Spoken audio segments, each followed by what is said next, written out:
Tayo po ay kasalukuyang andito sa likod ng Mall of Asia upang alamin ang mga opinyon ng mga tao tungkol sa kung ano nga ba ang pagkakaiba ng coastal sa seashore.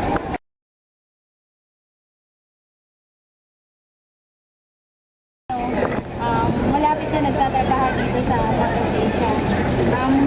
Ano yung sa tingin mo yung pagkakaiba ng seashore sa coastal?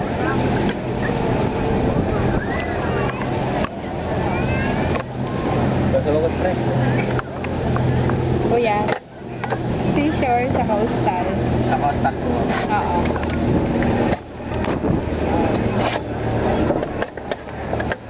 Saan ba sa coastal? Coastal saka seashore. Parehas lang naman yun. Parehas lang naman. Parehas lang daw. Parehas. Pag seashore, malapit dapat parang dito lang, bay walk or boardwalk na pwedeng siguro pasyal-pasyal ng mga tao. And then pag coastal, parang pier.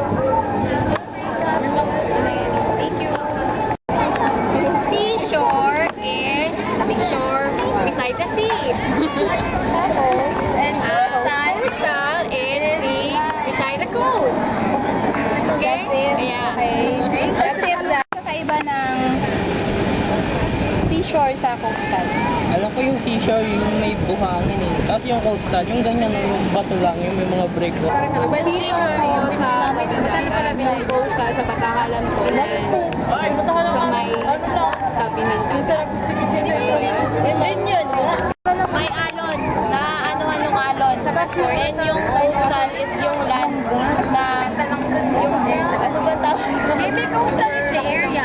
Yung area. The whole area. Pero yung seashore, yung pinaanuhan ng naman. That's our thing.